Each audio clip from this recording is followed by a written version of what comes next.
नमस्कार, आदाब, सत श्री अकाल। मैं सुधा तिवारी आपके साथ। आप देख रहे हैं 10 न्यूज नेटवर्क। दोस्तों, वीडियो में आगे बढ़ने से पहले आपसे यही कहना चाहेंगे, अगर आप हमारे चैनल पर नए हैं तो चैनल को सब्सक्राइब करें, वीडियो को शेयर करें, लाइक करें, कमेंट करना बिल्कुल भी ना भूलें कि ये चैनल आप कहां से देख रहे हैं।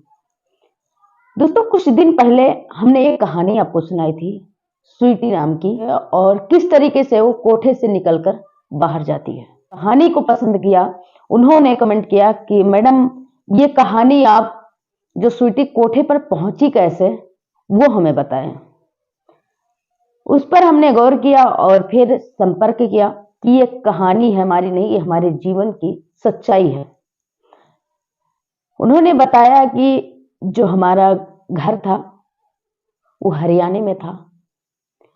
हरियाणा से हम गांव का नाम गुप्त रख रहे हैं, क्योंकि गांव का नाम बताएंगे तो हो सकता है उनके कोई रिश्तेदार हो, उनके कोई परिजन हो, उनके मान सम्मान में कुछ ठेस पहुंचे। इसलिए हम उन गांव का नाम छुपाकर आपको सिर्फ यानी स्टेट का नाम, राज्य का नाम बता रहे हैं। दोस्तों, हरियाणा में ऐसा था कि उसके माता पिता यानी गरीब थे, और शादी होती है तो जो उसकी माँ थी वो एक बहुत गरीब परिवार से, इसका पिता भी बहुत गरीब परिवार से था। ऐसा होता है, जो लड़की का पिता था वो ट्रक ड्राइवर था, और जो लड़की की माँ हाउसवाइफ थी। परिवार किसी तरीके से, उसका जो पिता थे वो अपना किसी तरीके से अपने बच्ची का, अपने घर का, अपने परिवार का परवरिश करने के लिए वो ट्रक चलाते थे, अपने बच्चों का परवरिश करते थे। लेकिन एक दिन ऐसा होता है कि एक हादसा होता है, और उस हादसे में उसके जो पिता हैं उनकी डेथ हो जाती है, मौत हो जाती है। कुछ दिन उसकी माँ सेवा करती है, अपने बच्चों को पालती है, लेकिन गुजारा ना चलने के वजह से वो अपना काम करने चली जाती है। तब तक जो स्वीटी थी वो लगभग 8 साल की हो चुकी थी, और उसके पिता की डेथ हुए लगभग यानी 3 साल हो चुका था। यानी जब स्वीटी 5 साल की थी तब उसके पिता की डेथ हो गई थी, और उसकी जो माँ थी वो 3 साल से अपने बच्चों को परवरिश कर रही थी। एक दिन ऐसा होता है कि उसकी स्वीटी की एक भाई था, वो भाई उसका स्कूल गया हुआ था और स्वीटी भी स्कूल गई हुई थी। दोनों भाई बहनें गवर्नमेंट स्कूल में पढ़ाई कर रहे थे।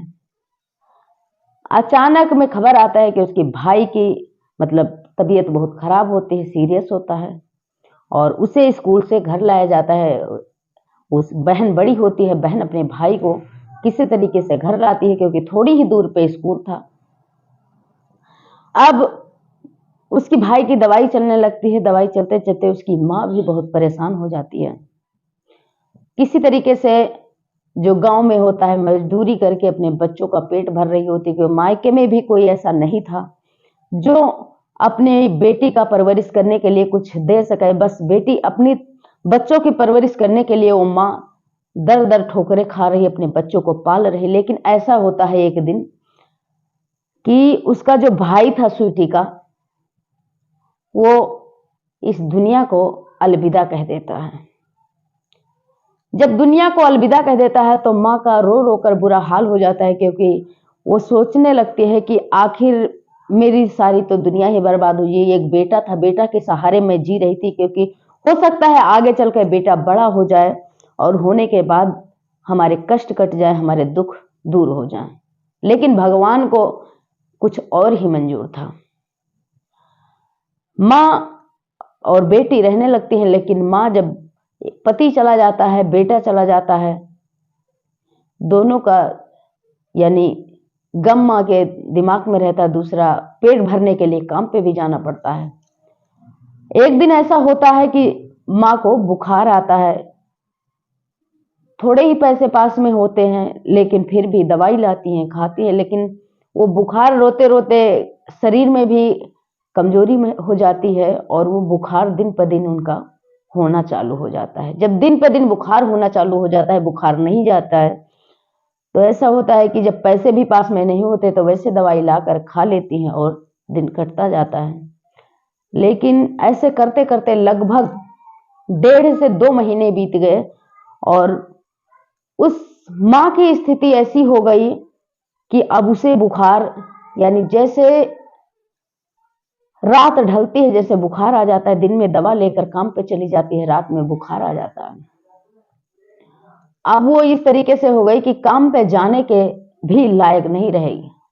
अब जो 8 साल की स्वीटी थी उसका लगभग, यानी 1 साल और 1.5 साल बीत चुका था, लगभग 9, साढ़े 9 से 10 साल की स्वीटी हो चुकी थी। कहे जब 9 से 10 साल के बीच में स्वीटी थी, वो भी समझदार हो चुकी थी, जानना चालू कर दी थी कि मेरे घर में कितनी बड़ी मजबूरी है, कितना हमारे घर में दुख है। और वह यानी आस पड़ोस में जाती तो किसी के घर से आटा मांग लाती, किसी के घर से चावल मांग लाती और अपनी माँ को खिलाती, लेकिन दवाई के पैसे और पूरा खर्चा उठाने के लायक नहीं थी। होते करते कुछ दिन बीतता है और जो उसकी माँ होती है वो उसकी हालत सीरियस होती है और वो इस दुनिया को अलविदा कह देती है। अब स्वीटी अकेली थी। उस रिश्तेदार आते हैं कि कहते हैं अपना कुछ करती हैं, उसकी जो मामी होती हैं वो अपने घर लेकर चली जाती हैं और ले जाने के बाद कुछ दिन वहां रखती हैं। रखने के बाद उसके जो मामा थे, कि रिश्तेदारी में भी ऐसा नहीं था कोई कि उस बच्ची का कोई परवरिश कर सके।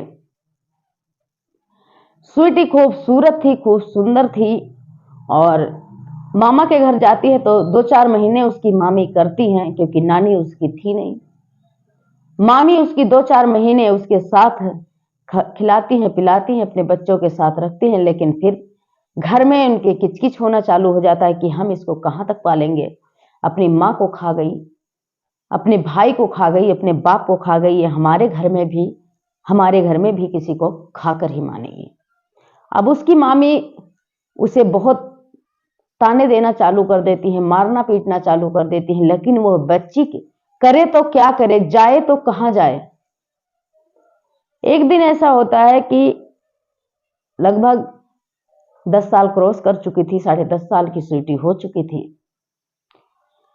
एक दिन उसके जो मामा का गांव है वहां पे दूध वाले आते थे। 2-4 दूध वाले मतलब वहां से दूध लेकर जाते थे, तो उसकी स्थिति को लोग उससे बातें किया करते थे कि इसकी मामी इसे बहुत परेशान करती हैं। जो दूध वाले से ऐसे मोहल्ला पड़ोस में बातें करना चालू कर देते हैं कि आखिर इसे मारते पीटते हैं। एक दिन जो वो दूध वाला था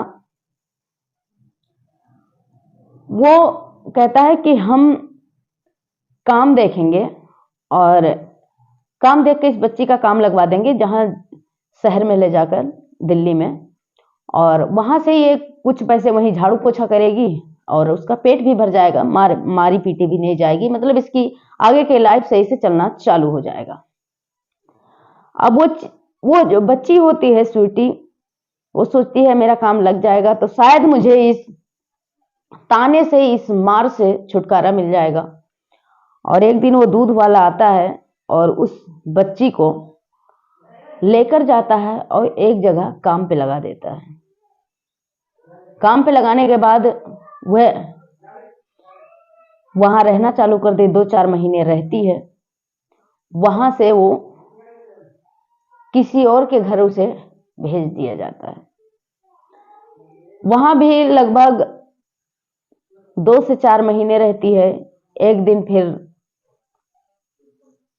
काम वहां जैसे रहती है वहां से भी कुछ होता है, जो मालिक के उसे कुछ गलती होती है, वहां से हटा देते हैं। वो फिर अपने मामी के पास जाती है और 2-4 दिन रहती है तो उसकी मामी फिर ताने देना चालू कर देती है। एक दिन वह जो स्वीटी नाम की लड़की थी वो अकेले घर से निकल पड़ती है। और जब निकल पड़ती है तो जाते जाते जो रास्ते में उसे पैदल चल रही थी, किसी की नजर नहीं पड़ती है और वो जाते जाते ऐसे चली जा रही थी सुनसान रास्ते पे। तब तक 2-4 लड़के होते हैं वो आते हैं और उसे खूबसूरत थी ही, खूब सुंदर थी, वो अकेले जा रही थी। जब वो लड़के उसे बुलाते हैं और बुलाने के बाद उसे वहीं के जंगल में ले जाते हैं और उसके साथ गलत करते हैं और कहते हैं तुम किसकी कहाँ जा रही हो, तो कहती हमारा कोई नहीं है। उसके साथ गलत करते हैं। गलत करने के बाद उसे ले जाकर यानी रेड लाइट एरिया में बेच देते हैं। अब वो बच्ची वहां रहने लगती है क्योंकि वो उसे ये नहीं पता था कि ये जो हम कर रहे हैं ये गलत है। वो सताई हुई सबकी बच्ची थी, उसके घर वाले भी उसे सता रहे थे और उसके जो मामा हैं उन्होंने उसका खोज भी नहीं किया।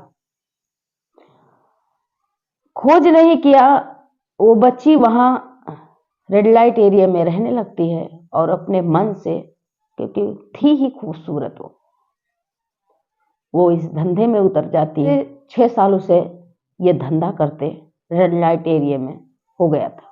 6 साल लगभग हो गया था। लगभग जो स्वीटी थी उसकी एज 20 से ऊपर क्रॉस कर गई थी और ज्यादा ही उसका एज हो गया था, कम से कम 8 से 9 साल उस धंधे में। क्योंकि जब वो बच्ची रेड लाइट एरिया में जाती है तो वो नाबालिग होती है, उसे 2-1 साल यानी उसे रखती है अपने पास। उसके बाद में उसके साथ धंधा यानी 14-15 साल से उसे धंधे में लगाती है जो वहां की मालकिन होती है और उसके बाद में उसे धंधा करते भी 2-4 साल हो जाते हैं। एक दिन संदीप आता है और हो सकता है उसका कोई पूर्व जन्म के अच्छे कर्म हो या उसकी कोई, कहते हैं ना कि उसका कोई पूर्व जन्म का रिश्ता हो, जिस वजह से उसे वो भा जाती है और वह अपने साथ उससे शादी करने की बात करता है। और एक दिन उसकी शादी होती है और वह संदीप के साथ अपना परिवार बसाती है। आज भी उससे जब कोई भी बात करता है तो खैर वो ओपन नहीं होती है, अपना चेहरा नहीं दिखाती है, लेकिन वो आज बहुत बड़े बिजनेसमैन की पत्नी है, उसके 2 बच्चे हैं, वो अच्छे से परिवार चल रहा है। इस कहानी पर आपका क्या राय है कमेंट में जरूर लिखें। चैनल को सब्सक्राइब करें, वीडियो को शेयर करें, लाइक करें, कमेंट करना बिल्कुल भी ना भूलें कि ये चैनल आप कहां से देख रहे हैं।